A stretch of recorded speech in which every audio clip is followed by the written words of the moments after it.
Yo soy Pablo, soy activista de Futuro Vegetal desde esta primavera. Aunque llevo toda la vida en otros movimientos, en otros activismos, y en temas de desobediencia civil ha sido bastante recientemente que hemos empezado.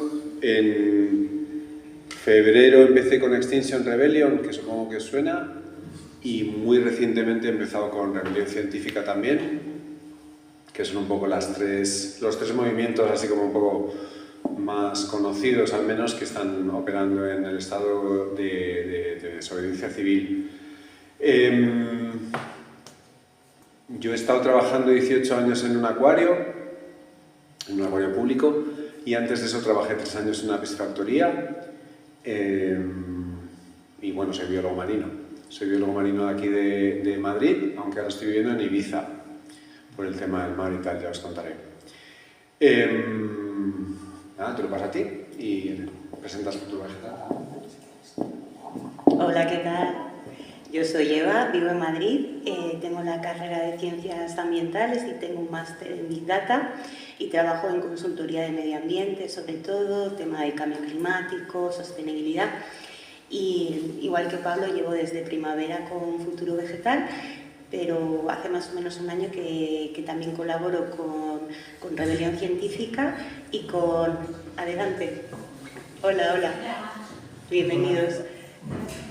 Y con Extinction Rebellion, que como ha dicho Pablo, pues al final son las 3 grandes organizaciones o más conocidas que hacen el tema de desobediencia civil y de lucha contra la crisis climática, que no se le está dando la importancia que debería, y que estamos saliendo bastante en medios precisamente por las acciones que se están haciendo para visibilizar un poco este problema, porque no se está dando esa importancia que creemos que necesita.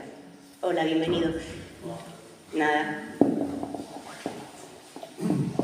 Vale, pues supongo que ya habréis oído o os habéis informado un poco. Futuro Vegetal es como decimos, es un movimiento de desobediencia civil mediante la acción directa no violenta. Eso sé que es importantísimo. Es muy joven, tiene apenas un año, justo ahora un poquito más de un año. Y sabéis que la principal demanda de Futuro Vegetal es que se termine con las subvenciones a la ganadería industrial, que son miles de millones al año, como vamos a ver luego, y que ese dinero se aplique en el desarrollo de alternativas sostenibles basadas en vegetales. ¿Vale? Luego lo vamos a desarrollar. Entonces, lo que vamos a hacer es la primera parte de la charla, que os invitamos a que nos interrumpáis, comentemos cualquier cosa que queráis, si nos queréis parar un momento y comentar o preguntar o lo que sea.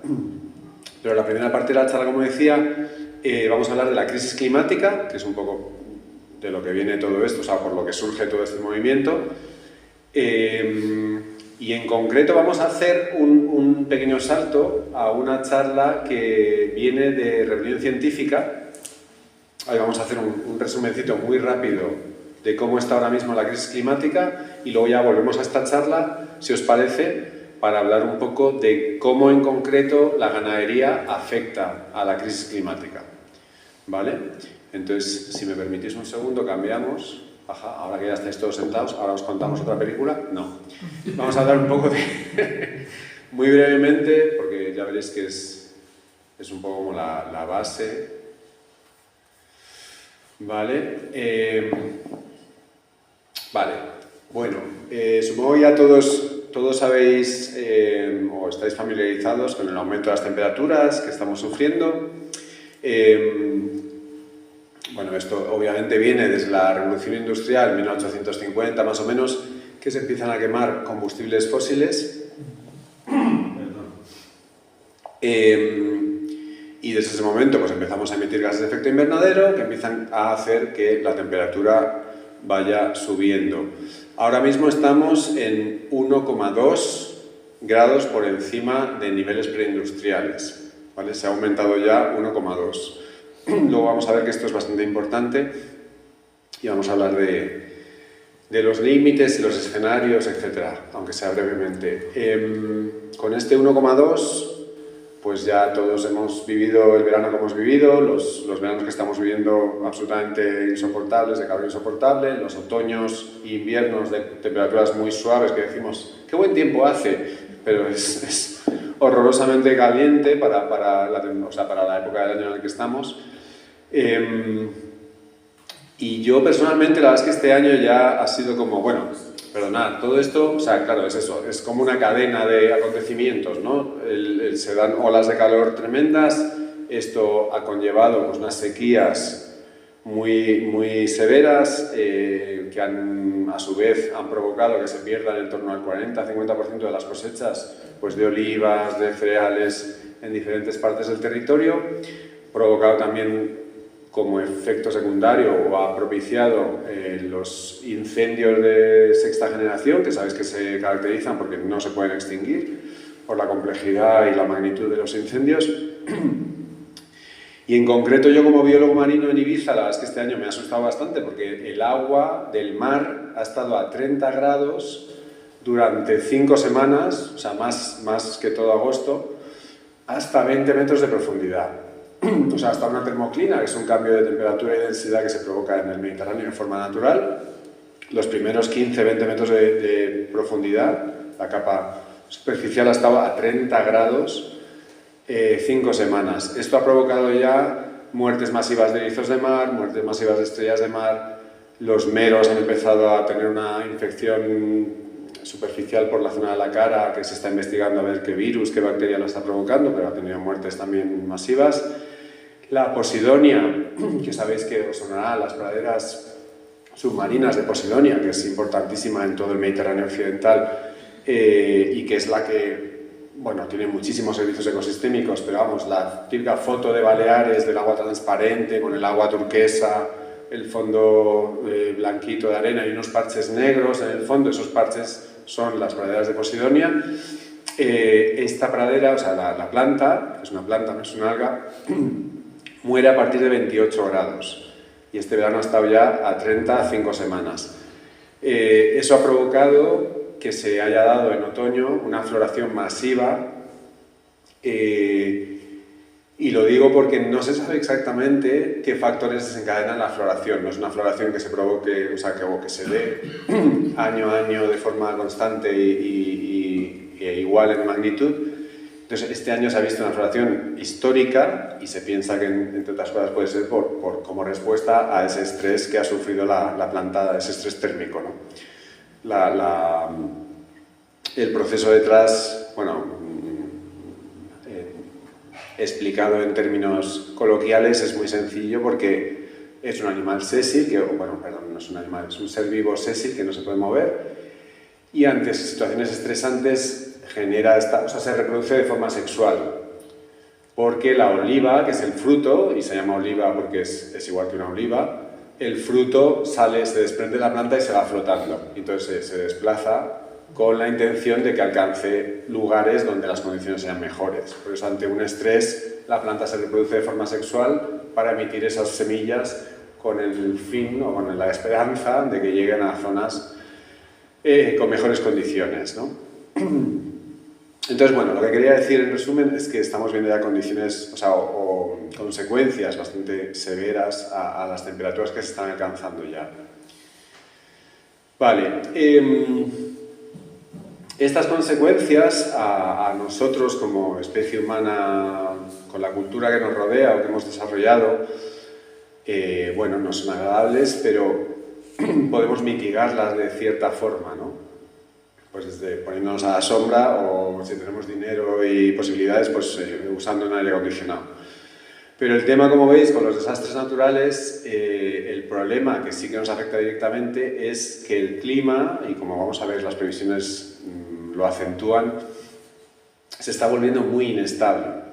Y eso lo que provoca es que se deje de poder cosechar, porque las cosechas, las plantas necesitan unas condiciones estables, que se den con unos ciclos naturales, que llueva cuando tiene que llover, que haga calorcito cuando tiene que hacer, etc. Y si cada vez más el clima se está volviendo una montaña rusa, que no tiene ninguna predictibilidad, pues eso hace que las cosechas no se puedan desarrollar convenientemente y, como decíamos antes, pues ya se han perdido, o sea, ya ha habido pérdidas netas bastante importantes que llevan a comprometer la seguridad alimenticia en el territorio, ¿no?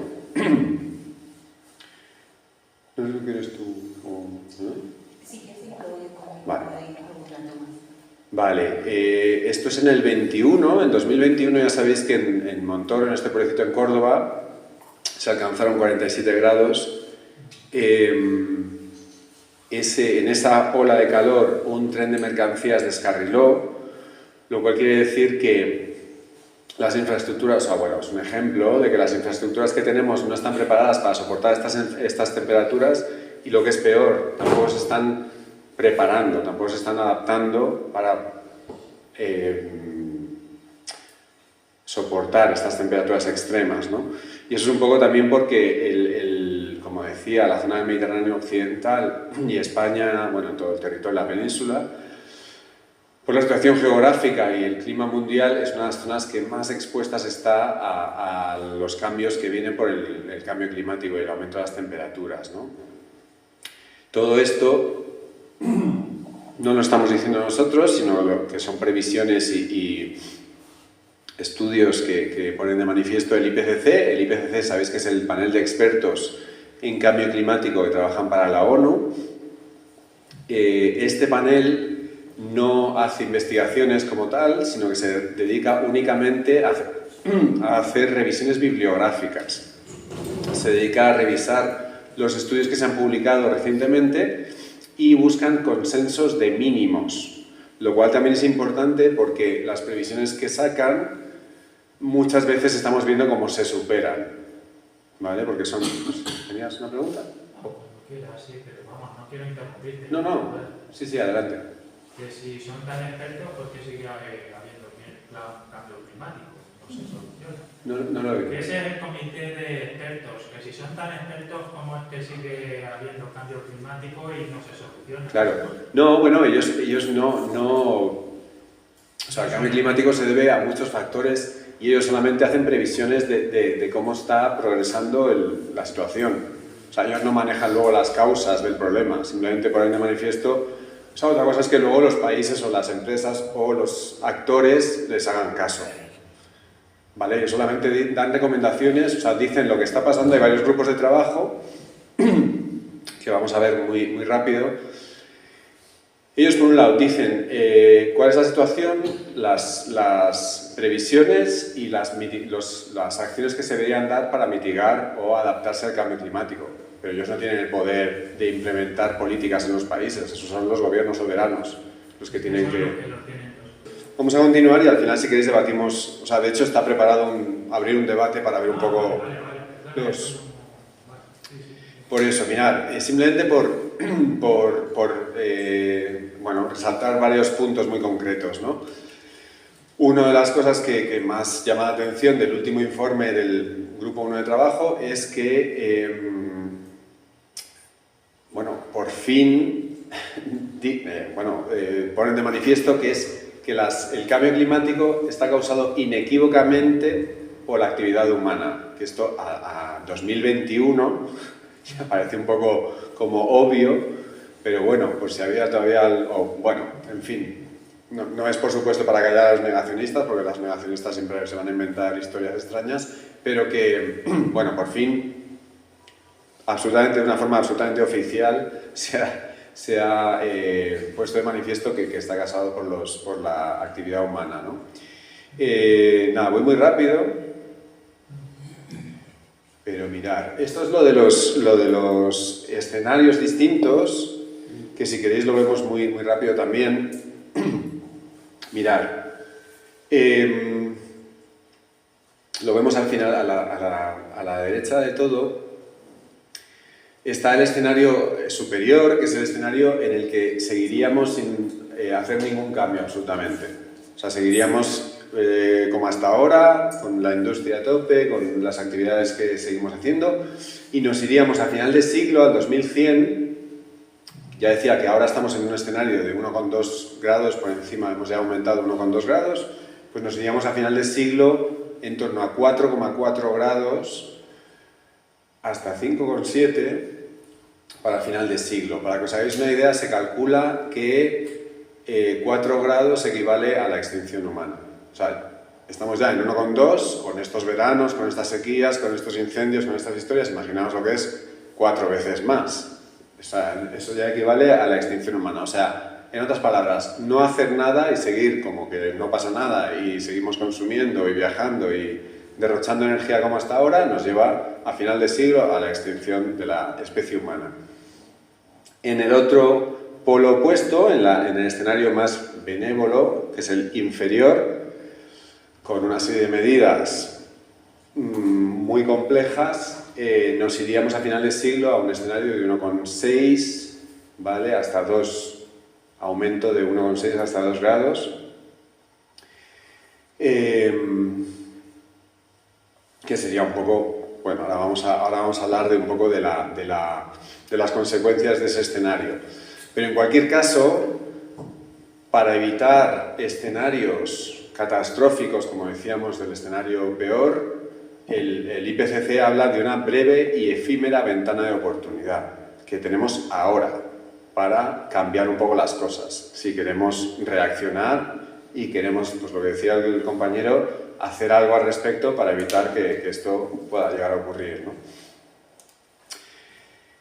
Una cosa muy llamativa del grupo 3 de trabajo que habla precisamente de eso, de la mitigación del cambio climático, es que, y esto da para un debate muy largo y a lo mejor ahora no conviene profundizar, es la primera conclusión, ¿no?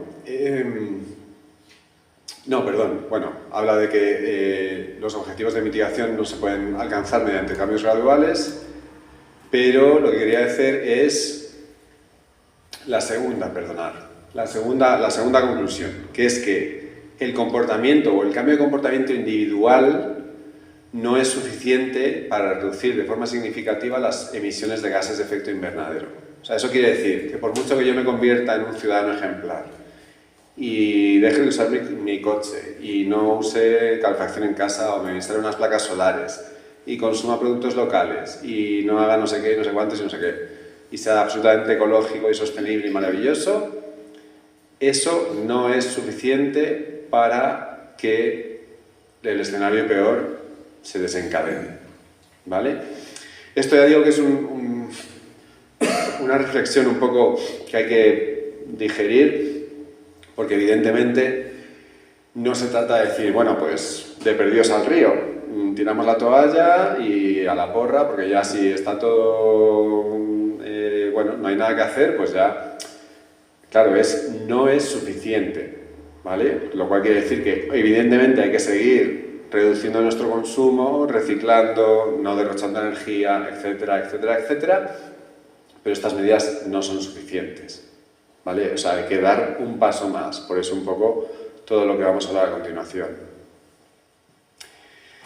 Vale, y el tema del 1,5 que habréis oído hablar, de hecho hubo una acción de Futuro Vegetal en el Museo del Prado que se reivindicaba el tema del 1,5. Por fin en en noviembre de este año pasado, la ONU reconoce públicamente y se publica en medios como The Economist, que no son precisamente ni ecologistas o comunistas, ¿no? ni perroflautas, que es ya imposible mantenernos por debajo de un aumento de 1,5. Para que os hagáis una idea, por ejemplo, el otro día en Ibiza, una charla muy interesante sobre el cambio climático que hubo, nos decían que para limitar esa emisión de gases de efecto invernadero y ese aumento de temperatura a 1,5, en Ibiza toda la potencia que ahora mismo hay instalada de placas solares se debería instalar de aquí al 2030 toda la potencia todos los años. Y eso evidentemente no se va a hacer. O sea, no hay... es que, claro, ya lo han dicho, que es imposible limitar ese aumento de temperatura porque no se han establecido los planes para limitarlo de aquí al 2030, que era un poco uno de los retos del Acuerdo de París que se había firmado, ¿no? Entonces nos vamos por encima. ¿Irnos por encima qué significa? El 1,5 no es un valor así aleatorio, fácil de recordar o tal, sino que es un límite planetario. Tampoco ya digo que nos vamos a extender mucho, pero un límite planetario quiere decir que a partir del aumento de temperatura de 1,5 se desencadenan ciclos de retroalimentación positiva que además interaccionan entre sí y eso hace que el clima se convierta en un sistema absolutamente impredecible, ¿vale? Un ciclo de retroalimentación positiva, por ejemplo, es la desaparición del hielo de los polos, que habréis oído que se está perdiendo masa de hielo. Claro, ¿qué pasa? El hielo es blanco, refleja la luz solar, a medida que se derrite, cada vez hay expuesta más agua del mar que es oscura, el agua oscura sí que retiene el calor solar y entonces cada vez se retiene más calor. Cuanto más hielo se derrite, más calor se retiene, se derrite más hielo, se retiene más calor, se derrite más hielo y eso es un ciclo de retroalimentación positiva y hay como unos 15 que además, como digo, interaccionan entre sí. ¿Vale? Entonces, nos meteríamos en este escenario realmente complicado y peligroso y esto está previsto que ocurra de aquí al 2030, como digo. ¿Vale? La última reflexión, ya por acabar con esta parte de revelación científica, es que, claro, para más INRI hay un factor pues de justicia social, que es que los países del mal llamado primer mundo, los países desarrollados, son los que estamos causando esta crisis, porque el impacto que tenemos en estos países o el derroche de energía que tenemos aquí no tiene absolutamente nada que ver con los países en vías de desarrollo. Entonces, por un lado, la estamos causando nosotros y nosotros, aunque ya estamos viendo veranos muy calurosos, etcétera, como digo, estamos sufriendo las consecuencias de una forma muy, muy mitigada en comparación con otras partes del mundo.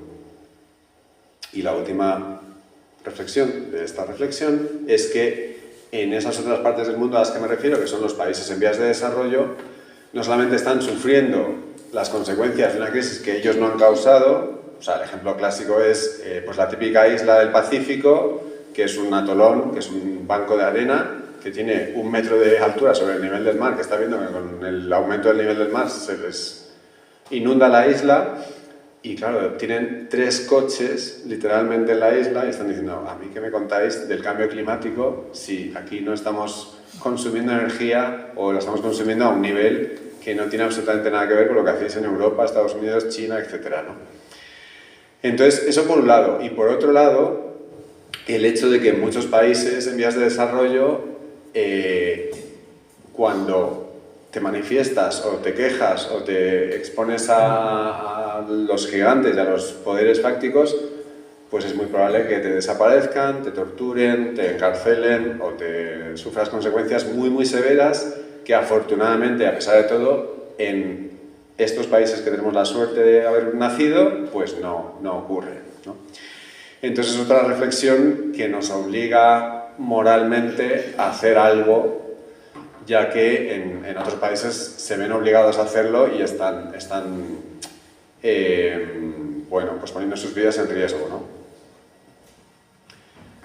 Vale, pues nada. Más acerca de lo del IPCC, para que veáis la gravedad del asunto y que no se hacen eco en ninguna noticiario, no, solo abren las noticias de las dos que alguien se ha pegado a un marco de un cuadro, y es lo que estaba comentando Pablo, que al final es nuestra obligación, por la zona en el mundo en el que estamos, en la que no nos van a matar, no nos van a torturar, es de justicia, ¿no?, que nosotros que podemos luchemos e intentemos abrir a los ojos de la población. Por ejemplo, el último informe del IPCC se hace cada 6 años, es decir, en el siguiente informe, si no se hace algo, ya no llegamos. Datos de España, los voy a leer porque quiero que sea justo lo que dicen los datos. Por ejemplo, pone que España podrá disminuir la renta por cápita en un 46% para 2050. Eso es una barbaridad. Que las muertes relacionadas con altas temperaturas se incrementarán por 40. Que la necesidad de energía para climatizar edificios podría duplicarse para 2035, que es ya, no olvidemos que estamos en 2023, que parece como que es un futuro que no vamos a conocer, pero es que es ya. Y se multiplicará por 3,50 para 2065. También teniendo en cuenta pues, la energía hidroeléctrica que utilizamos en España y el precio de la energía, que ahora mismo no podemos, o sea, que está muy caro para esa época, con esa demanda que va a haber, va a estar mucho más caro y no todo el mundo va a poder hacer frente a ello. Por ejemplo, en los últimos 50 años, las pérdidas de cosecha por sequías y calor extremo se han triplicado, el rendimiento del maíz podría disminuir hasta un 80%, todas las zonas agrícolas se van a desplazar al norte, entonces España ya no va a ser la huerta de Europa. Para 2050 se estima que Marrakech, o sea, que Madrid va a tener el clima de Marrakech, o sea, va a ser inviable. Y bueno, actualmente la sequía a España le cuesta 1.500 millones de euros al año. Entonces, cuanto más calor, por ejemplo, va a haber más incendios, lo que va a provocar que el suelo pierda sus propiedades y cuando llueva torrencialmente, que es lo que está sucediendo, haya inundaciones. Entonces va a haber un montón de muertes también indirectas por ese tipo de problemas. Lo que estaba comentando antes Pablo de los campos de Posidonia, en teoría para finales del siglo XXI se va a extinguir el 90% si no se para la subida de las temperaturas. Al final es una reserva de peces, de moluscos y también hace de protección a las costas, entonces se va a erosionar la arena y va a haber daños en los asentamientos costeros. Es todo muy triste, entonces también queremos que seáis conscientes de que hay grupos como nosotros que están haciendo acciones de desobediencia civil porque el tema no es bastante grave y es lo que digo, que no lo he sacado, lo podéis consultar en los informes de la ONU que están sacados de informes hechos por científicos que se han dedicado a hacer investigaciones durante muchos años. Si quieres seguimos con la presentación de Futuro Vegetal. No sé si alguien tiene alguna duda o quiere comentar algo. ¿Sí? Sí. Sin entrar tampoco en debates porque lo vamos a hacer a final, pero si tienes alguna duda de los datos que hemos dado... ¿Vais a dejar el tiempo luego al final? Vamos a debatir entre todos. Sí. Debatiremos entre todos. Pero los datos que estamos dando, ellos tienen fuentes fidedignas. La sequía a España le cuesta 1.500 millones de euros al año. 1.500 millones de euros al año ahora. Pero ese dato no lo habéis dado. Es un dato porque la charla no ha terminado aún, a lo mejor la íbamos a dar después, pero sí, la sequía en España es bastante preocupante y lo vamos a ver después. Vale, ahora vamos a hablar ahora de eso, justo vamos a hablar de cómo, o sea, qué papel juega la ganadería en toda esta crisis climática, ¿no? Y especialmente en el Estado español.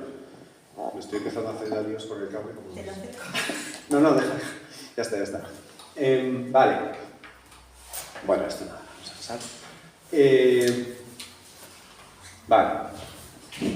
Bueno, a nivel global, la ganadería es, primero, el factor o el sector que más usos, o sea, que mayor uso del suelo tiene en todo el planeta, ¿no? Es el mayor factor de deforestación a nivel global y el ejemplo claro es la Amazonía, que habéis oído todos, que se está deforestando, por lo menos con Bolsonaro. Ahora veremos a ver cómo acaba la crisis que están teniendo allí tras las elecciones, pero que sí que parece que están haciendo un cambio de rumbo, pero bueno, que está todavía por ver con todo lo que está pasando ahora allí. Pero bueno, todos habéis oído cómo se estaba quemando la Amazonía para cultivar soja, para que esa soja luego viene bueno, parte, obviamente, entre otros sitios a España para alimentación de ganado. Y luego es la responsable de más emisiones de CO2, de gases de efecto invernadero, que todo el transporte mundial combinado, que es una cosa que a mí, por lo menos cuando la aprendí, me llamó bastante la atención. O sea, es un sector muy destructivo. Luego, si te puedes... que hay un dato ahí que quiero que se vea. Esto es una cosa como un poco, bueno, una cosa anecdótica, pero es para que nos hagamos un poco la idea de lo que está pasando ahí fuera, porque yo ya digo que soy biólogo marino, pero la especialidad que estudié es zoología. Entonces, en mi imaginario de estudiante, cuando piensas un poco en los animales que hay en la naturaleza, o sea, piensas un poco que los animales están en la naturaleza, ¿no? Que dices, bueno, pues sale, pues yo qué sé, los documentales que todos hemos visto. Y resulta que no. Los animales, hablando de mamíferos, Los mamíferos salvajes representan solo el 4% de los animales que hay. El 60% es ganado, o sea, el 96% somos los humanos y el ganado que tenemos los humanos en los diferentes sitios que todos conocemos, ¿eh? El 60% sería el ganado y el 36% los humanos. Y tan solo el 4% son los animales, los mamíferos, me refiero, salvajes. Para que nos hagamos un poco la idea de la dimensión de lo que estamos hablando. ¿Vale? Perdona. Sí. En ese dato del 60% también se incluye, por ejemplo, todos los criaderos o todas las granjas cinegéticas, o esto se considera como animales salvajes. Sí, no. O sea, estos son, el 100% serían los mamíferos que hay en el mundo. Ajá. Yo, ya, pero me refiero, ¿en ese 60 está lo que se cría en las granjas cinegéticas? Sí. Sí. Sí. O sea, claro, el 100% es todo lo que existe en granjas, en libertad y en laboratorios, lo que sea. Sí. ¿Y animales domésticos en cuál se incluiría? En Por la gran cantidad que hay ahora mismo de mascotas. Bueno, hombre, pero a nivel global yo creo que sería minoritario, pero yo entiendo que estaría en ganadería. O sea, es en animales un poco... No sé si habéis visto el documental Earthlings, que no sé cómo se traduce, cuál es la traducción. Vale, pues como terrícolas en inglés. Es un documental bastante crudo, pero está muy bien porque habla del uso o de la relación que tenemos con todo tipo de animales, desde ganadería, mascotas, animales para investigación, animales en zoológicos, todo un poco el abanico. Pero vamos, yo entiendo que todo ese abanico está metido ahí en ganado. Vale.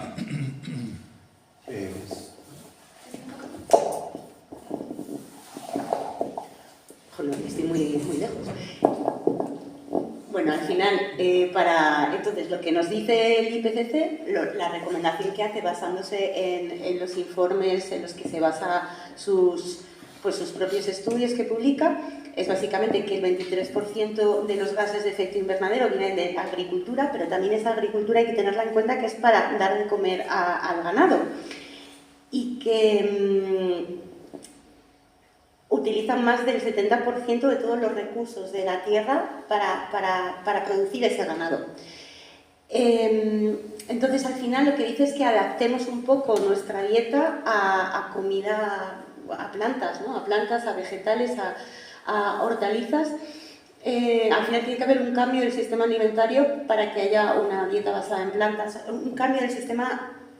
Si somos tanta la población, al final es inviable, ¿no? O sea, no hay tierra para todo el mundo, no hay comida para todo el mundo y al final estamos lo suficientemente desarrollados como para poder tener una dieta basada en plantas sin que suponga un problema para nuestra salud. Está demostrado que no, de hecho la OMS dice que si haces una dieta equilibrada lo puedes hacer en cualquier etapa de la vida. Si quieres pasar. Y al final, bueno, aquí también vemos el tema del uso del agua, que sí que lo tocamos.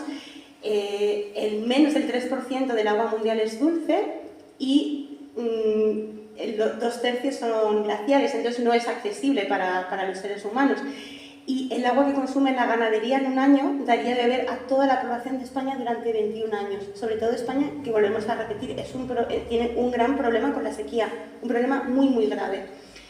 Y a nivel mundial 2,4 miles de millones de personas no tienen acceso a agua potable. Entonces, por ejemplo, para producir un filete de 227 gramos se necesitan 4.664 litros de agua. En cambio, para tener un menú completo que sea equilibrado, que sea tofu, arroz, verduras, solo son 371 litros de agua.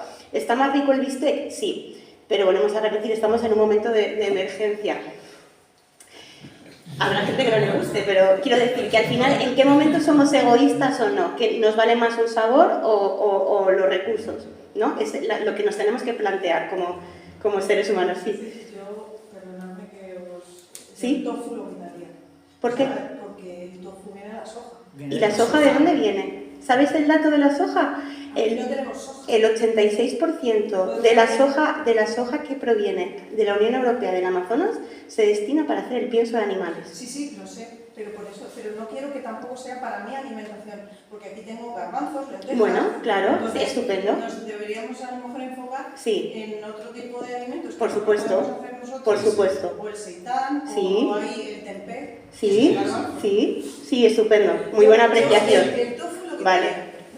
Vale, estupendo.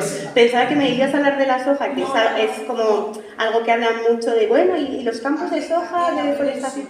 Claro, sí, muy bien. Muy bien, sí, alimentos locales, muy bien, muy buena apreciación.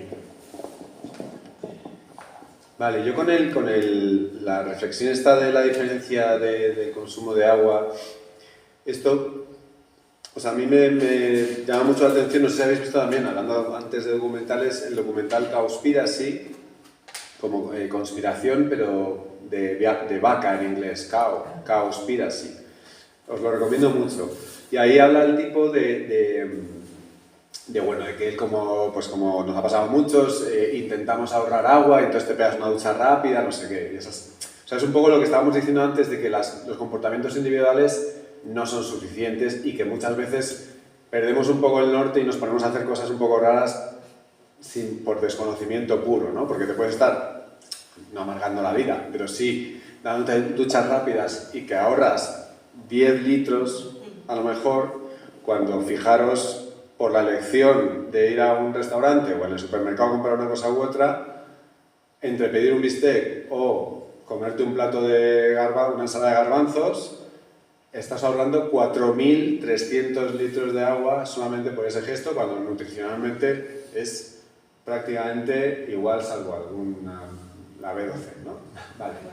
Pero ¿qué es eso? Que muchas veces, que lo que decíamos de que los gestos individuales no son suficientes, pero bueno, que aún así, obviamente, hay que hacer una reflexión profunda de qué vamos a hacer y qué no, o qué podemos trasladar, qué responsabilidades podemos trasladar a otros actores y qué queremos asumir. Y una de las cosas que podemos asumir muy fácilmente es este tipo de historias, ¿no? Y luego es verdad que hay que estar un poco informados para no perder el norte y empezar a tener una discusión con la pareja por reciclar un yogur, cuando resulta que en el 90% de los países del mundo no es que no reciclen porque son perversos, es que no tienen infraestructura para reciclar. En la mayoría de los países en vías de desarrollo no existe esa posibilidad. Entonces, lo cual no quiere decir que aquí tenemos el plástico por el campo, obviamente, pero que, bueno, que hay que ver las cosas un poco con perspectiva y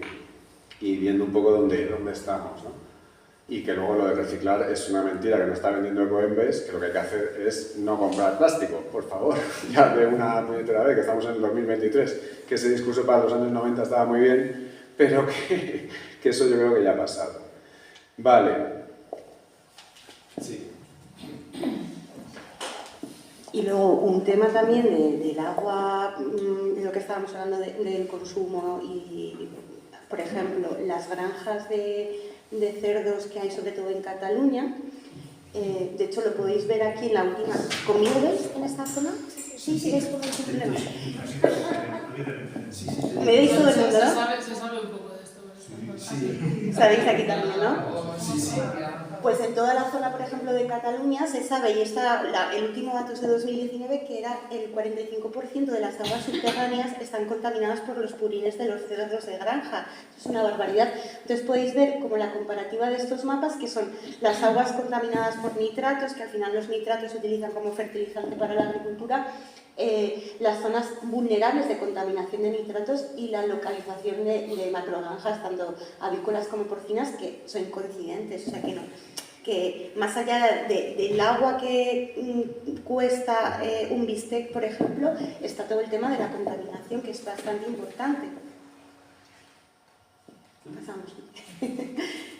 Entonces el tema, pues eso, del estrés hidrológico. Aquí tenemos un mapa con el top 7 de los países, 8, ¿no? He dicho 7 y son 8.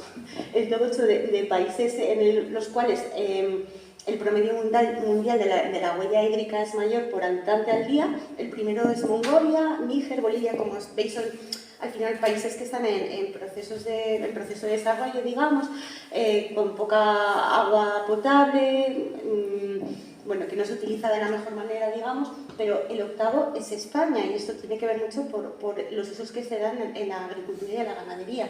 La distribución del consumo de agua en España es un 70% tanto agricultura como ganadería, un 20% industria y un 10% en el ámbito doméstico. Entonces es lo que contaba Pablo, no tiene mucho sentido darte una ducha que está muy bien, súper rápida para ahorrar agua si luego te vas a Mercadona a comprarte un filete que es de una macrogranja que es muy barato porque no merece la pena, ¿no? O sea, estás ahorrando por un lado mucho menos de lo que podrías ahorrar por el otro. En España la huella hídrica es de 6.700 litros por habitante al día. Y al final lo que estábamos contando, que casi la totalidad de la península ibérica tiene estrés hidrológico, salvo la parte de Galicia. Entonces, cuanto más agua consumamos y malgastemos, más vamos a necesitar y más problemas vamos a tener de aquí al futuro. Se estima que para 2050 va a haber sequías en todo el estado.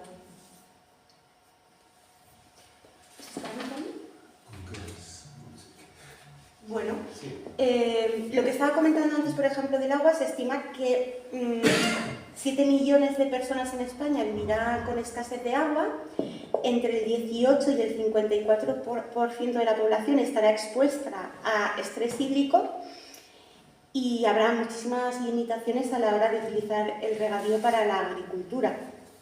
Entonces, el 70% del grano producido se destina a la ganadería.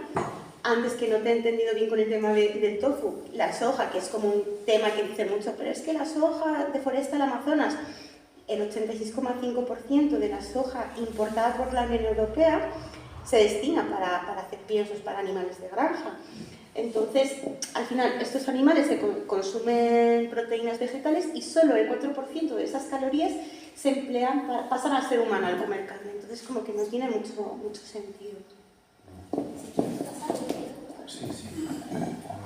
Claro, o sea, bueno, voy a decir una obviedad. Claro, el hecho de estar comiendo carne es complicar un poco el ciclo, ¿cómo se llama? La cadena trófica, que es eso, que es que tú estás cultivando unos vegetales para que se los coma una vaca, un cerdo o un conejo, un ave, lo que sea, y tú te vas a comer ese animal, con lo cual se está perdiendo energía en todos esos pasos, ¿no? Y es un poco lo que, bueno, en todos esos pasos no, en ese paso.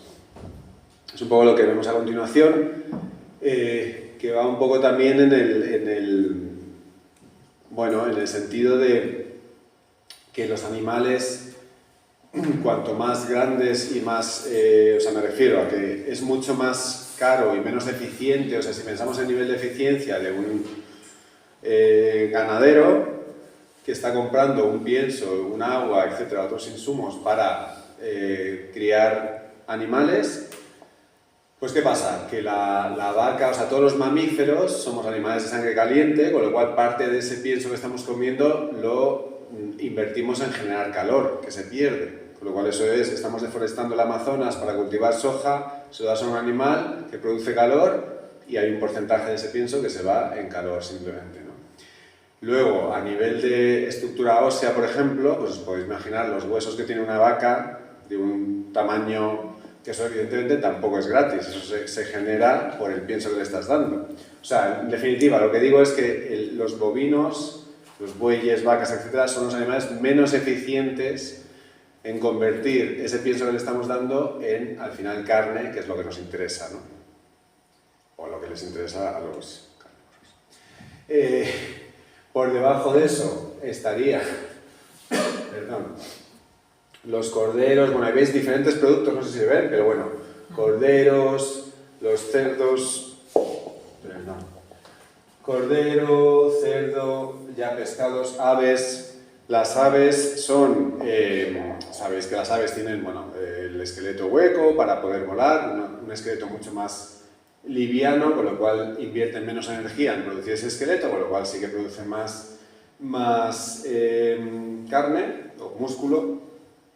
Y estarían el pescado, claro, el pescado ni siquiera es de sangre caliente, con lo cual no invierte energía en producir calor. Y además, como está nadando en el agua en la ingravidez, pues tiene que formar un esqueleto bastante liviano también, con lo cual tampoco... O sea, el pescado es de los animales que mejor convierten el pienso en músculo, al final, que es lo que nos interesa. Con lo cual, aunque no queramos dejar de comer animales, o sea, veis la diferencia de impacto que tenemos si en vez de comer ternera, vaca, buey, etc., comemos cerdo incluso, aves sobre todo, o pescado, ¿vale? Aunque luego, o sea, eso a nivel de impacto, luego, claro, el pescado puede tener otros impactos por la forma de pesca o por otra serie de cosas, ¿no? Si tiene piscifactoría, bueno, etc. Y luego, por supuesto, los vegetales, pues mirar las legumbres. Esto es un poco, que no lo he dicho, me he lanzado aquí a hablar, es las emisiones de CO2, o sea, de kilos de CO2 por cada 100 gramos de proteínas, ¿vale? Que provienen de bovinos, que veis que están en 50 kilos de CO2 por 100 gramos de proteínas. Pescado serían 5, o sea, serían, perdón, 10 veces menos CO2 produce 100 gramos de pescado que 100 gramos de ternera. Y las legumbres estarían en 0,84, o sea, en 1. O sea, serían 50 veces menos. Sí. Una duda. Estamos hablando de ganadería industrial. Sí. Aquí no está metida el extensivo. Pues te diría que no. Es industrial. Porque es que me cuesta muchísimo entender como bovino, vino y saltamos al cerdo. Cuando... Bueno, hay diferentes cosas intermedias. ¿Pero a qué te refieres? ¿O por qué? Claro que, por ejemplo, se supone que el ovino y el caprino son de las más eficientes en extensivo, me refiero, aprovechando el pasto y demás, sí, ¿no? Y claro, esos datos, si no creo que esté metido el extensivo. Porque... No, es intensivo. Es ganadería industrial. O sea, porque entiendo que, claro, porque hay equivalente CO2 incluyendo los gases de efecto invernadero, no CO2, como puede ser el metano, que sube muchísimo, ¿no? Como es el caso del bovino. Pero el ovino, claro, y debajo el cerdo, aún así me cuesta entender cómo el cerdo, porque está el amoníaco también, el amoníaco es un gas de efecto invernadero, ¿no? También se incluiría. Pero esto es CO2. Pero son CO2 equivalente, pero el amoníaco no es gas de efecto invernadero. Bueno, en verdad no es de efecto invernadero. No es contaminante, es otras cosas, pero no es... Claro, pero también desestabiliza mucho la atmósfera, ¿no? Sí, y hace que sí, pero no Ya. colabora a que haya un calentamiento de la atmósfera. Pero al final, por ejemplo, el metano es 24 veces superior al CO2. De hecho, en el intensivo se emite más metano, en el extensivo, perdón, que en el intensivo. O sea, al final, de huella de carbono, en el extensivo, en la huella de carbono, precisamente porque se produce más metano y son 24 veces lo que es un kilo de CO2, es mayor. O sea que en intensivo y extensivo tiene sus pros y sus contras, pero bueno, quiero decir que no porque sea extensivo emite menos gases de efecto invernadero. Aunque parezca, o sea, puede contaminar menos, por ejemplo, por tema de purines, de contaminación de aguas, de suelos, pero las emisiones más o menos son parecidas o mayores. Creo que puede tener que ver también en el tema del bovino y el cerdo, en la velocidad de crecimiento de unos animales. El cerdo, al ser industrial, crece muy rápido, lo he modificado genéticamente, por lo cual es mucho más rentable y al final consume mucho menos pienso y mucha menos energía también. Por eso es más barata la carne y el bovino, al crecer en extensivo, su crecimiento es mucho más lento y al final tiene que comer mucho más y por lo cual deja más huella. Pero los embarazos, por ejemplo, que son mucho más largos, porque al final son animales grandes. También hay granjas intensivas de vacas, vamos. Sí, pero que es lo que está comentando, que al final el ciclo reproductivo, al ser mayor, emites más. O sea, al final los cerdos, no sé si tú lo sabes por ser biólogo, pero como que los embarazos son más cortos, ¿no? Entiendo que los de las vacas, por ejemplo. Crecen mucho más rápido. Los cerdos ahora mismo la modificación genética que tienen y además al criarse en sitios que no se mueven, pues apenas consumen energía, por lo cual el crecimiento es bestial, ¿sabes? Igual que pasa con los pollos ahora mismo un pollo de meses pesa 4 kilos y eso es por la modificación genética que se iba haciendo durante 50 años. Al final en intensivo siempre van a intentar sacar provecho de todo y la huella de carbono también tiene que ser la mínima para ser rentables y para dar sus datos y parecer que son súper ecologistas, ¿sabes? De todas formas, el cambio climático está muy claro que lo estamos produciendo los humanos. Pero estos animales los hemos puesto nosotros, ¿no? Claro, los humanos, pero te parece que le está echando la culpa. No, para nada. Para nada. Pero es que además hay otra curiosidad. Nunca hemos ido tanto en el planeta. Claro, eso y seguimos creciendo. Eso es. O sea, los destructores seguimos creciendo. Con unas leyes que es que lo permiten. O sea, porque esto es legal. Eso es. El cambio climático se está haciendo con una ley legal. Eso es. Pues es que nunca se habla de eso. Vuelvo a lo mismo. Bueno, es lo que estamos... se dice, al final, eso es lo principal. Hay un cambio climático, un problema que le producimos los seres humanos y que es legal. Eso nunca se toca. Eso es lo principal. Luego nos vamos a partes secundarias. La ganadería, la no sé qué, cómo podemos hacer cada uno. Es que eso es secundario. Y lo Con el cambio climático vienen unas causas. Yo quería hacer una pregunta. Sí. ¿Legalmente estas charlas están controladas de alguna manera para que al final salgan de cosas secundarias y no de lo principal, que es lo que causa el problema? Pero ¿cómo legalmente? No, es una pregunta, porque seguro que están reguladas legalmente. Si hubiera una charla, que nos convoque a una charla y le escuchamos. No, pero sí es muy sencillo. Estoy hablando. Sí, sí. Esperamos al final de la charla si te parece cuando... Con todo el respeto del mundo, yo creo que no digo a nadie. No, pero no hay ningún problema. Sí, aquí hemos venido a hablar de la crisis climática y los... A ver, por favor. Sí, pero no lo sé, gente preparada, que estaban ahí puestos. Efectivamente, por eso lo explico. Lo que pregunto es cómo siempre que por qué siempre se habla de... Es una apreciación No es una apreciación, vamos a ver. El cambio climático tiene unas causas, ¿no? Perdona, si puedo contestarte, si me dejáis. El cambio climático tiene unas causas y estamos diciendo que la ganadería industrial emite más gases de efecto invernadero que el transporte mundial combinado. O sea, el cambio climático no es una cosa mágica que aparece en la Tierra. El cambio climático se produce por algo. Y estamos diciendo que la ganadería es un factor crucial. Y entonces estamos denunciando eso y estamos, ahora si nos dejáis, llegamos a la charla, veremos medidas que proponemos para luchar contra eso. O sea, y no creo que los gobiernos estén muy a favor de lo que estamos proponiendo. Pero bueno, que ahora al final de la charla, si queréis, como digo, cuando terminemos ya... ¿No habéis visto intervenir a la gente? Digo, bueno. Sí, podemos intervenir, pero yo creo que es que te estás adelantando en el debate, que si nos dejas acabar y vemos un poco todo lo que planteamos, seguro que no crees que nadie esté controlando el contenido de la charla, vamos. O por lo menos nadie... No, solo que me llama la atención. Bueno, luego lo podemos hablar. Mira, otra mito un poco que tenemos, aquí está separado un poco, o sea, básicamente la misma gráfica que la diapositiva anterior, pero está separado por procedencias, ¿vale? Las emisiones de gases de efecto invernadero. Y simplemente es por resaltar el hecho de que el transporte, o sea, el mito este de que tenemos que consumir local, el transporte suele ser un impacto muy, muy pequeño, ¿vale? Otra cosa es que, por supuesto, nos parezca un sinsentido traer carnes de Argentina, o sea, en el grupo de consumo en el que estaba yo antes de mudarme a Ibiza, uno de los proveedores estaba vendiendo arroz ecológico y resulta que era de Argentina. Entonces yo creo que eso es absolutamente absurdo, pero sí que es verdad que el transporte supone una fracción muy pequeña del impacto de un producto. Hombre, dentro de que obviamente no compremos cosas de la otra punta del mundo. Y bueno, luego tiene un factor social, obviamente, que es, bueno, pues dar de comer al vecino, a una cosa, a un pequeño productor que conocemos, etcétera, más que a una gran cadena, etcétera, etcétera, ¿no? Pero que veis que los colores amarillos son franjas muy pequeñas, que son un porcentaje muy pequeño del impacto que tiene, ¿vale? Bueno, venga, vamos a ir a darle un poquito más de caña, que nos está pidiendo.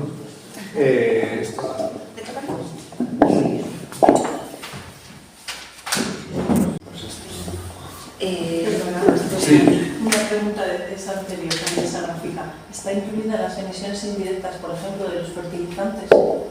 En la alimentación de los animales y en la agricultura. La agricultura, sí, sería el... Pero no es lo mismo la alimentación y la agricultura. Ahí estarán incluso las emisiones. Claro. Sí. Que eso sí, por ejemplo, tiene una huella grande. Claro. Sí, o sea, es eso que Porque esto es una... Claro, en la producción de bovino, la agricultura, fijaros lo que supone. O sea, claro, es principal. Es que es eso que pensamos, no, bueno, el impacto de emisiones de gases de efecto invernadero viene de la macrogranja, no sé qué, el camión, que no, o sea, es lo que viene de atrás, es lo que viene de destrucción de selva amazónica. Claro, hace años ya que salió un paper que la Amazonía se ha convertido de lo que se dice, lo que se decía siempre, ¿no? De la Amazonía, que la Amazonía, joder, vaya charlas estamos dando con los...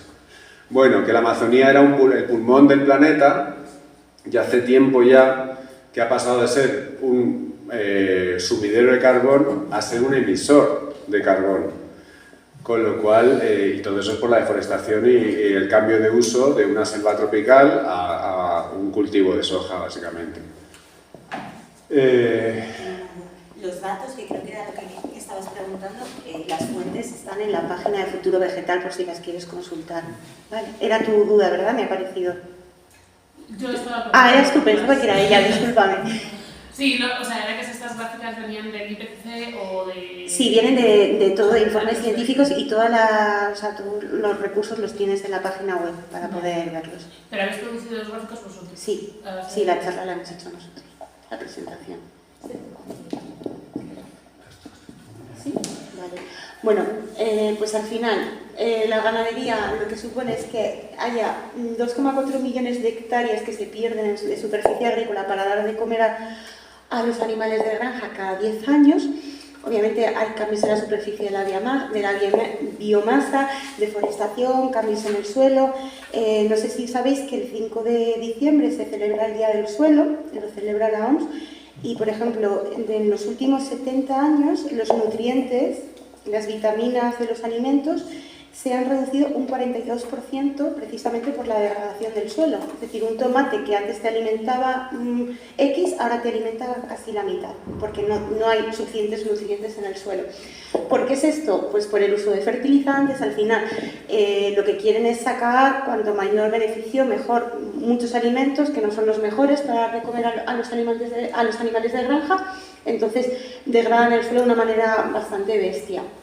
Uso de máquinas agrícolas, se ha cambiado completamente el uso de la manera del uso de la agricultura.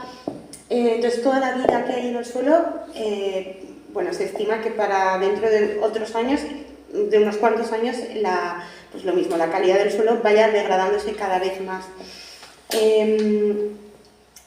También, por ejemplo, que no lo tenemos metido en estas presentaciones, pero habría que tener en cuenta el tema de la salud pública. El 73%, 7,3% de los antibióticos que se usan a nivel mundial es para dárselos a los animales que se utilizan para la alimentación. Esto lo que hace, bueno, se ha relacionado en muchísimos estudios que la población está cayendo en infecciones provocadas por bacterias que están relacionadas con la resistencia a antibióticos, precisamente por bioacumulación. Se lo dan a los animales de granja y nosotros nos estamos alimentando de ellos. En 2019, por ejemplo, 1,2 millones de personas murieron porque no les hacían efecto los antibióticos que estaban tomando por esta resistencia. Y se estima que para 2050 habrá 10 millones de muertes anuales por resistencia a antibióticos. Y también quiero dejar claro que no estamos entrando Y sería otro tema que estaría muy bien tocar también, pero no queremos entrar ahí, el tema del maltrato animal. Al final, si matásemos animales al mismo ritmo que matamos a los animales para consumo humano, la especie humana se extinguiría en 15 días. Las condiciones que tienen no son buenas, no sobreviven, las madres están encerradas en jaulas de maternidad, no se pueden mover, y es una de las razones por las que hay que darles tantos antibióticos, porque no podrían sobrevivir en esas condiciones. Bueno, y aquí tenemos un mapa. Este mapa es de 2009, porque no hay más publicaciones a nivel estatal de este tipo de datos. Pero lo que se ve básicamente son las macrogranjas, donde están situadas. Y bueno, lo que vemos aquí son las explotaciones agrarias, es la superficie que utilizan y si son intensivas o extensivas. Entonces, la mayoría de la superficie usada en ganadería es macrogranjas. En casi todas las provincias hay por lo menos una. Y al final cada vez hay menos explotaciones familiares y pequeñas. Por ejemplo, el 56% de toda la superficie que se utiliza para la explotación de ganadería en Asturias está en manos de un 4% de las explotaciones. Al final son las grandes empresas que luego hacen anuncios muy bonitos para hacer un poquito de blanqueo de lo que hacen ellos, ¿no? En León igual, el 76% de la superficie está a manos del 20% de las explotaciones ganaderas. Entonces esto es también para mirarlo, ¿no? Que unas poquitas personas son las que tienen el poder y se están enriqueciendo en detrimento de nuestros recursos como país o como a nivel mundial. ¿Me puedes pasar?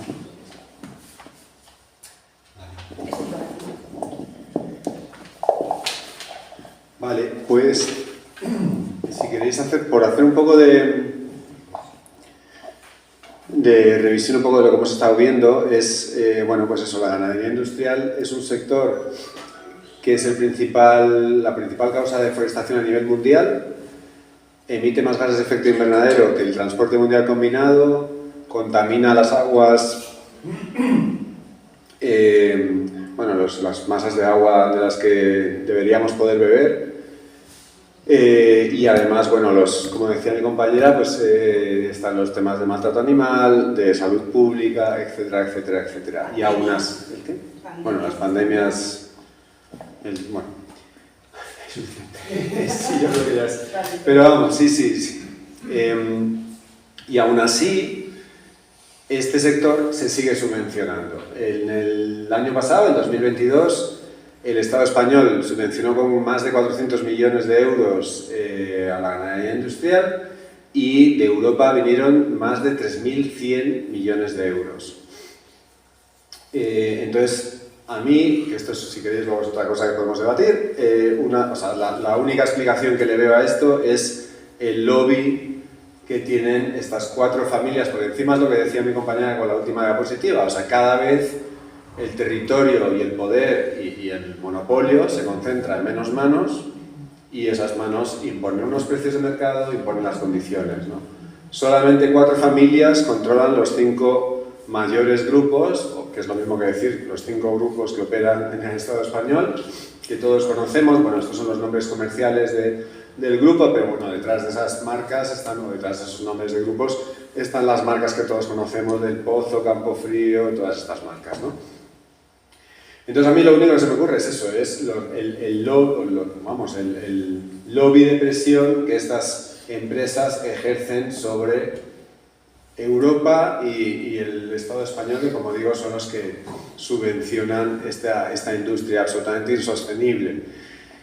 Tanto es así que sabéis que la PAC, la Política Agrícola Común o Agraria Común, se establece por periodos. Ahora entra un nuevo periodo, 23 a 27, o sea, 2023 al 2027, y en este nuevo periodo, aunque la PAC, si nos vemos un poquito por encima la propaganda que nos lanzan, pues va de que es súper verde, sostenible, apostando por el futuro, bla, bla, bla, bla, bla, incrementa un 11% las subvenciones a la ganadería industrial. Incrementa un 11% las subvenciones a la ganadería industrial cuando el IPCC acaba de decirnos que hay una breve y efímera ventana de oportunidad para reducir las emisiones y intentar que no nos estrellemos en escenarios catastróficos, ¿no? Entonces, bueno, esto es la última diapositiva de esta parte, que está un poco deslocalizada, perdonar, pero bueno, lo único que hace referencia es que, como veis, 2030-2040, en cuanto al estrés hídrico, pues lo que decía Eva, que todo el Estado, toda la península va a estar en severo estrés hídrico para estas décadas, salvándose únicamente la cornisa cantábrica. Esto es, evidentemente, en un escenario del business as usual, si continuamos con las emisiones como estamos haciendo ahora, ¿vale? Pero bueno. O sea, entiendo que eso es muy difícil de revertir ya, porque otra de las cosas que pasa, que no sé si lo habéis como comentado, pero las emisiones que ya has emitido, ese efecto lo van a tener. O sea, que en el 2040 nos vamos a comer este escenario prácticamente sí o sí, ¿no? O sea, si ahora reduces, probablemente esa reducción de emisiones de CO2 tenga un efecto 2040, 50 en adelante, pero lo que ya has emitido... A ver, hay sumideros de carbono, el mar, por ejemplo, es uno de los bosques. O sea, al final hay tantísimos, en el tema del cambio climático, generalmente en ciencias ambientales, hay tantísimos factores involucrados que es que yo me podría poner aquí a hablar horas y horas porque no es una ciencia exacta, no es unas matemáticas, una física, hay tantas cosas, pues lo que ha contado antes Pablo de la Poseidonia, que dices, pero ¿y esto por qué sucede? ¿Qué ha pasado aquí? ¿Qué ha revertido esto? Pues es un poco igual. Estos son lo que se prevé, pero es lo que ha contado antes Pablo, que realmente es business as usual, pero también es bastante optimista los datos que dan, o sea, no van a lo pesimista en los informes del IPCC, y ya España de por sí tiene estrés hídrico, entonces lo más probable es que sea esto. Esperemos que no. Bueno, pero o sea, es que en el caso del estrés hídrico, pero, o sea, que claro, no me he dado cuenta de que se estaba hablando de agua, pero que con emisiones de CO2, yo creo que este es un paso que es importante como a la hora de concienciar a la ciudadanía, ¿no? O sea, tenemos muy poco esa visión más medio largoplacista, ¿no? Parece que si dejo de conducir mi coche ahora, el verano que viene ya no hará tanto calor. No, para nada. No, porque esto viene de las emisiones que se hicieron en los años 2000. Sí, en los 70 y en los 60, que no han aumentado, exacto. Y ha aumentado la población, entonces la población al final gasta más recursos, emite más, o sea, no vivimos en plan en una cueva, al final queremos vivir siempre mejor, pero ser más es que no puede ser. Eso es. Vale, entonces, bueno, ¿qué es lo que propone un poco? Esto, perdonad, aquí siempre proponemos que no sé si queréis hacer una pequeña pausa o... Vale, bueno, entonces, ¿qué es lo que proponemos o qué es lo que se propone desde Futuro Vegetal para intentar hacer algo al respecto? Antes os hemos presentado muy rápidamente Futuro Vegetal, el movimiento, que os decíamos que es un movimiento de desobediencia civil, de acción directa no violenta. Es muy joven, pero se estructura un poco como Extinction Rebellion, que no sé si estaréis más familiarizados. Pero es un movimiento horizontal, descentralizado, estructurado en grupos regionales, que la idea es que sean autónomos y puedan elaborar acciones de forma independiente, ¿no? El tema de la acción directa no violenta y la desobediencia civil nos parece estructural porque es una forma de protesta, es una reacción en la que varias personas llevamos siendo activistas toda la vida y pensamos que las manifestaciones, las recogidas de firmas, las charlas como esta, etcétera, etcétera, etcétera, se llevan haciendo toda la vida y estamos aquí, en este punto de la crisis. Entonces es el momento de hacer algo más, que puede ser una acción un poco desesperada, pero la crisis climática está en ese punto desesperado de o hacemos algo ahora o nos vamos a dar o nos enfrentamos a escenarios muy, muy, muy catastróficos, ¿no? Entonces, con la acción directa no violenta y la desobediencia civil, lo que se busca es que los poderes fácticos, los gobiernos, tengan que asumir un problema que no están asumiendo, que están mirando para otro lado, y a fuerza de provocar disrupción, ese esa acción o ese problema se tenga que tratar inevitablemente, ¿no? Y esto se ha conseguido ya pues, en el apartheid, con las sufragistas, bueno, en diferentes escenarios y momentos de la civilización se han tomado, bueno, en diferentes momentos recientes ha habido grandes ejemplos de movimientos que en su momento fueron muy populares, como las sufragistas, que quemaron obras de arte, rompieron cristales, fueron detenidas, fueron encarceladas y hoy se las reconoce que ha sido un poco gracias a ellas que las mujeres pueden votar, ¿no? Entonces, bueno, pues esa es la estrategia un poco de futuro vegetal, que tampoco es que haya mucho más que enseñar en cuanto a la charla, pero todos habréis oído, bueno, ya digo que el movimiento es muy joven, todos habréis oído que si queréis luego debatimos un poco el tema de las acciones en los museos, perdonad, la acción que dos compañeras hicieron en el Museo del Prado pegándose a los marcos de las majas. Luego otra muy potente ha sido el corte de la M30, la operación salida de las Navidades. Bueno, es eso, son acciones en las que se intenta llamar la atención lo más posible, porque también somos un movimiento hasta ahora desconocido, joven, también por el tema obvio de que acaba de formarse, y entonces se trata de, intentando molestar lo menos posible, molestar un poco, en fin, lo menos posible a la población que muchas veces no tiene culpa de esto, o bueno, no es más que, en fin, uno más, pues sí que llamar la atención y ser un poco el foco de atención para poner de manifiesto pues esta situación, ¿no? Que es difícil que luego, por ejemplo, en la acción del Museo del Prado, que recibimos críticas por todos lados, y es la típica acción un poco que está ahí justo en el límite, en la frontera entre que la gente se vuelva un poco contra el movimiento y se consiga transmitir el mensaje que se pretendía transmitir, que si os acordáis se pintó el 1,5 para denunciar el hecho de que la ONU ya reconoció que no vamos a ser capaces de limitar el aumento de las temperaturas a 1,5 grados, pero como se estaba haciendo en el Museo del Prado con las majas y tal, mucha gente pues eso lo obvió y se criticó por hacer una acción en el museo, poniendo en riesgo obras de arte, etcétera, etcétera, etcétera. Entonces, bueno, en este caso, antes de que lo preguntéis, o si no lo preguntéis ya lo digo yo, no, hay dos premisas fundamentales en el tema de las obras de arte, que es verdad que ha habido como una cadena de acciones en los museos europeos y bueno, en otras partes del mundo. Pero desde luego, en cuanto a futuro vegetal, las premisas son dos. La primera es que no se dañan las obras de arte y la segunda es un logo que viene, o un eslogan que viene de Extinction Rebellion, que es no habrá arte en un planeta muerto. O es muy polivalente porque se puede usar en no habrá música en un concierto o no habrá lo que queráis en un planeta muerto. Y en el sentido de que, vale, luego hemos recibido críticas porque pues unos compañeros se pegó al marco y entonces ese marco se ha quedado con 2 rasguños, ¿vale? Pero estamos hablando de escenarios catastróficos en los que la humanidad se puede extinguir. Entonces, la reflexión es, ¿alguien se va a acordar de que Futuro Vegetal hizo una acción en el Museo del Prado, hizo 2 rasguños en un marco que tiene 100 años, etcétera, etcétera, que obviamente es así?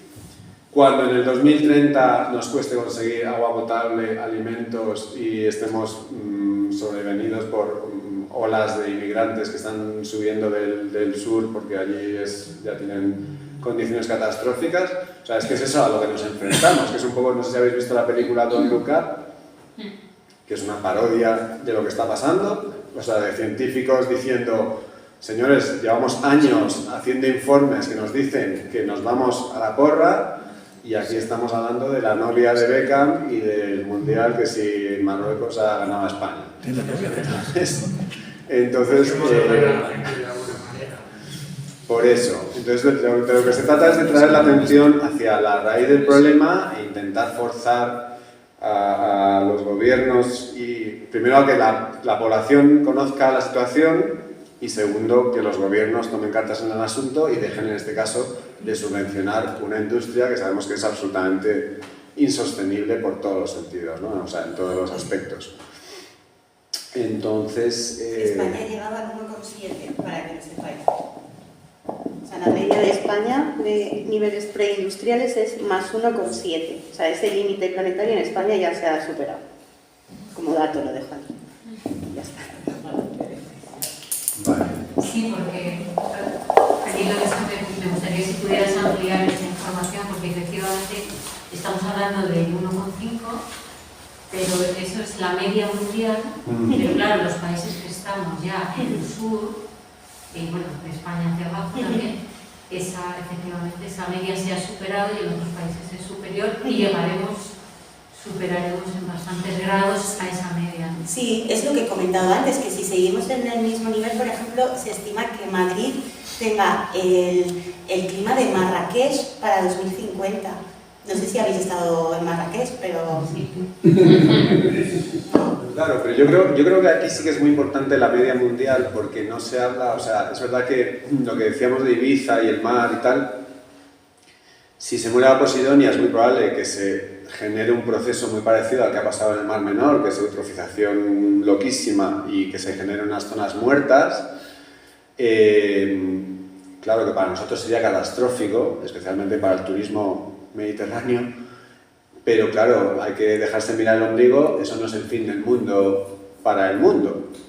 O sea, zonas muertas lleva habiendo en el Golfo de México años y en diferentes partes del planeta que están igualmente, o bueno, que llevan tiempo más contaminadas que las aguas que podemos disfrutar nosotros, y aquí seguimos desconchando botellas de champán, cada uno las que ha podido este fin de año, ¿sabes? O sea que bueno, que yo creo que en el tema del aumento de temperatura sí que es muy importante la media, porque es lo que decíamos, que no se trata ya de hablar de España, aunque para nosotros es muy importante, sino que ya estamos hablando, o sea, que esto ya no se trata de salvar el oso polar, ni que también por eso es un poco...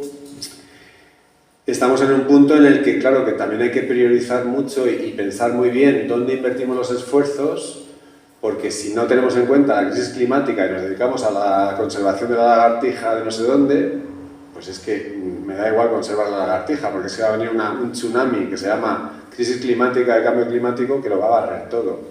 Entonces, aunque el clima, como decimos, en España ya hayamos superado el 1,5 y tal, no se trata tanto de eso, sino que se trata de ver que es que si superamos a nivel global el 1,5, ya va a haber una desestabilización total del clima y las consecuencias son a nivel mundial. Ya, o sea, no estamos hablando, claro, no estamos hablando de que el oso polar se pueda extinguir, sino que nos podemos extinguir nosotros y, por supuesto, de las 100 especies que se están extinguiendo a día, o sea, cada día, pueda pasar a, en fin, se pueda multiplicar por bastante ese factor, ¿no? Einstein decía que cuando se hace siempre lo mismo, se tiene los mismos resultados. Sí. Y había una manera de hacer un cambio, o sea, en vez de que siempre escuchar unos expertos, empezar a escuchar a los ciudadanos.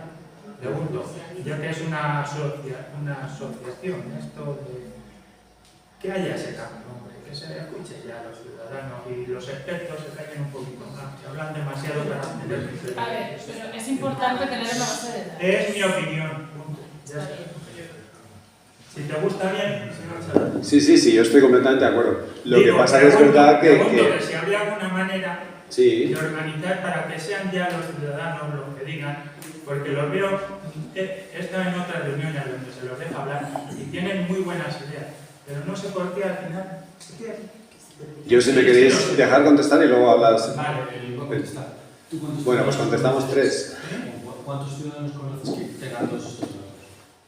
Pero si hoy en día la información está al alcance de todos. Vale, no. ¿Cuántos, o sea, no te digo qué información está al alcance de quién, sino a cuántas personas conoces tú que manejan estos datos.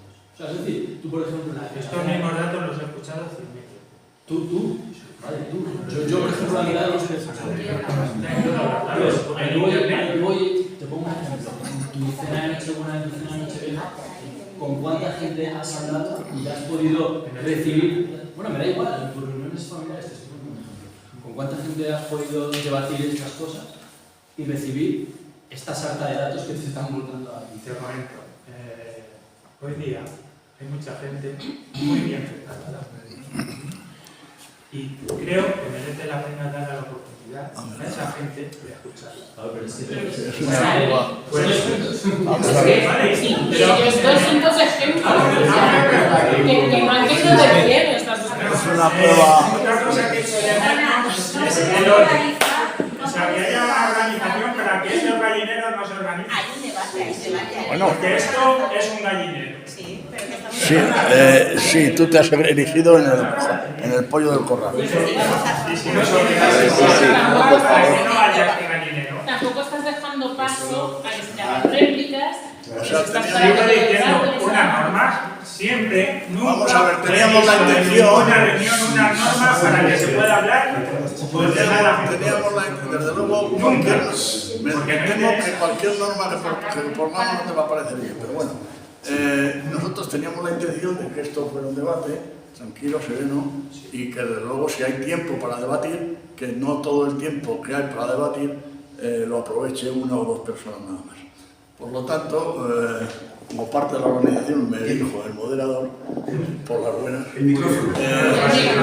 Da igual, y entonces yo ruego que el tiempo que nos queda lo aprovechemos.